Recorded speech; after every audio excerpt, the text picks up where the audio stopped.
In this video, we'll go over my current hiking clothes.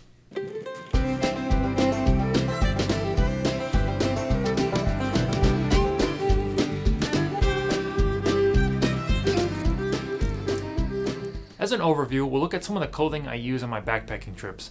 Now, a lot of this is subjective and I'm still experimenting with my clothing. I'm still trying to dial in my gear with my likes and dislikes. We'll start with the top, all the way down to my bottom, and we'll talk about the clothing I carry as well. Clothing worn. Starting with my hat, I have an Airman Battle Uniform, or an ABU style boonie cap. I got this while I was in the military and I used it to shield my face from the sun. I use a boonie cap over a ball cap because I can also protect my ears and neck from the sun rays on those sunny days. It used to be darker in color, but the sun rays have faded over time. Additionally, it has a strap to help on those windy days so it doesn't get lost. For eye protection, I currently use Ray-Ban Classics. When those fall, break, or when I lose them, I have a pair of S-Wrap sunglasses. Moving down to the shirt, I use a Columbia Silver Ridge light long sleeve button-up. This shirt is dark blue, as you can see here, and I also have a light blue Field and Stream button-up as well, which I got early in my adventures. I'll alternate between these two shirts depending on the hike locations. For example, if it's in a hot environment, say Florida or the South, I'll go with the lighter color shirt. I chose long sleeves for a few reasons. One, it's an extra layer of warmth on those cool and breezy days. Two, the shirts are very breathable and have vents along the back. And three, the long sleeves can protect me from the rays of the sun, even shield me from the rampant bugs and mosquitoes. If there's no issues with bugs or sun, I can just as easily roll up those sleeves and make them shorter. Moving to my pants, I wear Purina Stretch Zion pants. I use these pants because they are light, they breathe well, and they dry fast. If I want to roll up the bottoms, I can. There's even a button to do it. I choose these pants over shorts for similar reasons of the shirt. It's an added layer of warmth and protection from the elements.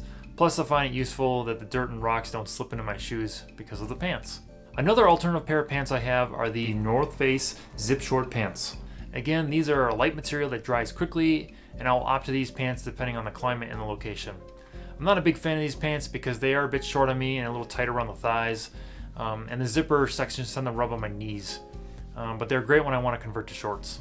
These pants don't require a belt, but to prevent them from slipping or falling down, I do use a 511 tan rigger belt. This belt is thin yet durable enough to not tear or fray. For underwear, I use the Oxifio Men's Go boxer briefs.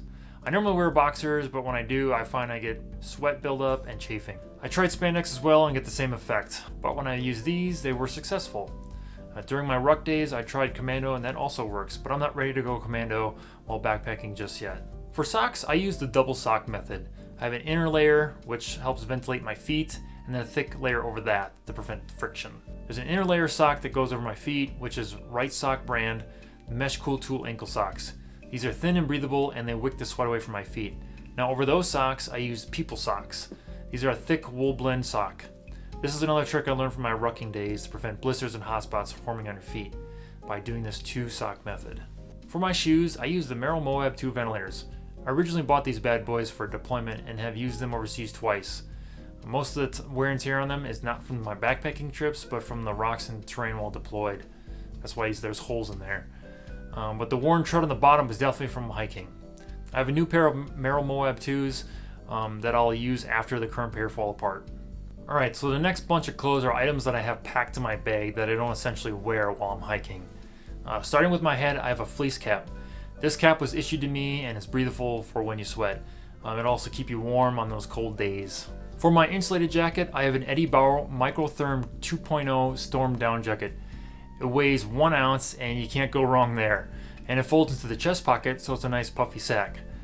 This was my first puffy jacket and this one worked out so far and gets the job done. Most of the time I end up taking this jacket off because I get too warm and just end up using a different layer. One issue I noticed was the down feathers occasionally slip and fall from the stitching and seams of the coat. But that bothers me that the quality of this product may be lacking. I'm not sure if it's normal for down products, but only time will tell. For my rain jacket and outer shell, I use a North Face Venture 2 jacket. I like this jacket because it's not too baggy and fits me well, and it does its purpose by keeping me dry. For rain pants, I use the REI Rainier Full Zip Rain Pants. I use a full zip because it's easier to get off and on. It's useful when your feet are wet or muddy and you don't want to track the mud inside the pants, which would defeat the purpose of keeping you dry. These pants also act as a nice outer shell and barrier from the wind. For my hands, I use the Sirius neoprene gloves. They're great because they keep my hands warm and dry in wet conditions. I also use these gloves when working out in cold conditions. Now I'll also bring a second pair of inner socks, outer socks, and underwear. Now, the reason I bring a second pair is I'll cycle through them each day. When I'm done for the day, I'll wash them in a creek or a body of water, wash out that dirt, grime, and salt, and then wring them dry and then have them air dry out in my tent. That way, each day it's like having a fresh new pair of socks and underwear. Additionally, what I'll have packed away with my socks and bridges are what I consider my camp clothes. My camp clothes are clothes I'll wear while I camp to sleep in and let me wash my hiking clothes. My base layer is a Smart Wool men's NTS Mid 250 Crew long sleeve shirt. This shirt is so soft and warm and is great to sleep in. Now if I need additional warmth, I also have a Pendleton men's long sleeve board short. For a pants base layer, I use -33 Merino wool pants. Similar to the shirt, these pants are soft and cozy to sleep in. Now the last item are my camp shoes. Now they're not quite shoes, they're more like a sandal. I have the Zero Shoes Z-Trail. These are incredibly light and thin sandals and can wear them at camp to let my feet air out, or if I need to cross a stream. Now, alternative to those sandals, I also have Croc slides. Crocs are easier and more rugged, but they weigh a lot more and take up a lot more space. Plus, I find if I wear Crocs too much, I kind of get a rash from my skin rubbing up against that rubber. Now, these clothes are dependent on location. If I'm going to a hot location, I'm not going to bring wool or cold weather clothing. My clothes are based on the location. Well, there you have it. We took a look at some of the clothing I wear or don't wear, depending on where I go. Some of these clothes I'll wear on a hike and some I'll pack. Hope some of you got something out of this video and maybe give you some ideas if you're looking to get into backpacking or change things up. Until next time, thanks for watching and enjoy the trails.